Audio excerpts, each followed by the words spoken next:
दोस्तों, इस संसार में आज तक कोई ऐसा नहीं हुआ है जिसके पास हनुमान जी के समान बल और बुद्धि हो, क्योंकि सुंदरकांड के प्रथम श्लोक में लिखा है अतुलित बलधामम, अर्थात हनुमान जी के बल की तुलना किसी से नहीं की जा सकती। और ज्ञान नाम अग्रगण्यम, यानी कि हनुमान जी सभी ज्ञानियों में सबसे अग्रणी हैं। हनुमान जी ने अपने जन्म से लेकर और अभी तक ऐसे बहुत कार्यों को किया है जिनमें बल और बुद्धि का एक बहुत ही सुंदर उदाहरण देखने को मिलता है।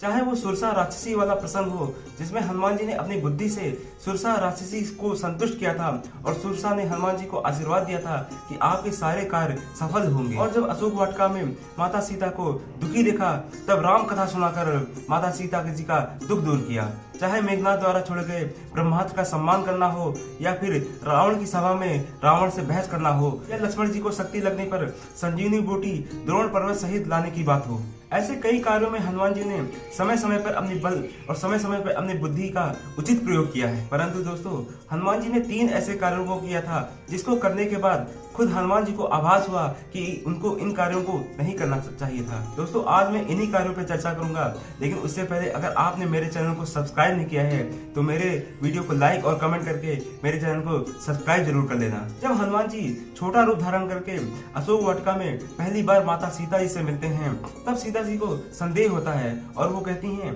कि तुम तो बहुत छोटे हो, क्या पूरी वानर सेना में तुम्हारे जैसे ही वानर हैं? तब हनुमान जी अपना विशालकाय रूप प्रकट करते हैं, जो कि काफी बलवान, वीर और पर्वत के आकार का था। परंतु दोस्तों, हनुमान जी तभी विचार करते हैं कि अरे ये मैं क्या कर रहा हूँ, मैं अपना बल और पराक्रम उनको दिखा रहा हूँ जो स्वयं जगत जननी है और प्रभु श्री राम के साथ पृथ्वी पर लीला कर रही हैं। फिर हनुमान जी तुरंत अपने पहले रूप में आ गए और मन ही मन माता सीता जी से क्षमा मांगते हैं। जब हनुमान जी लंका दहन करके वापस जा रहे थे, तब वो थोड़ा सा डरे हुए थे, क्योंकि हनुमान जी राम जी की आज्ञा के बिना कुछ भी नहीं करते थे और उन्होंने इस बार राम जी की आज्ञा के बिना लंका दहन कर दिया था।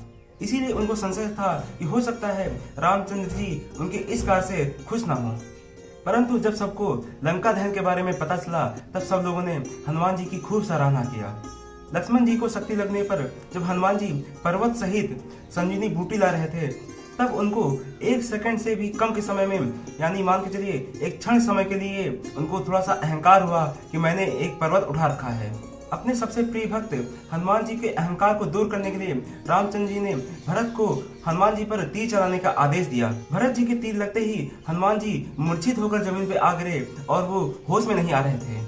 फिर भरत जी ने बिना किसी वैद्य के केवल राम नाम के जप की शक्ति से हनुमान जी को मूर्छित से मुक्त किया। तब वापस आकर हनुमान जी ने रामचंद्र जी को पूरा वृतांत सुनाया और कहा कि हे प्रभु, मुझे अहंकार था कि केवल इस धरती पर मैं ही सबसे बड़ा आपका भक्त हूँ, पर भरत जी ने केवल राम नाम के जप की शक्ति से ही मुझे मूर्छित से मुक्त किया, अर्थात वो भी राम जी के बहुत बड़े भक्त हैं। और मेरे गिरने के बाद भी पर्वत जमीन पर नहीं गिरा था, अर्थात उसको आपके प्रभाव ने उठा रखा था और मुझे कि उसको मैंने उठा रखा है। मेरा ये अहंकार भी दूर हुआ।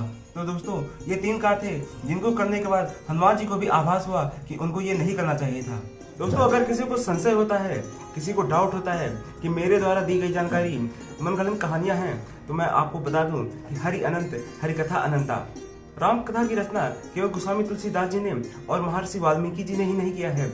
हमारे देश के विभिन्न कवियों ने राम कथा की रचना किया है। न केवल हमारे देश के कवि, बल्कि इंडोनेशिया और सिंगापुर में भी रामायण की रचना हुई है। दोस्तों, अगर मेरी ये जानकारी आपको पसंद आई हो तो मेरे वीडियो को लाइक और कमेंट करके मेरे चैनल को सब्सक्राइब जरूर करना। जय श्री राम दोस्तों।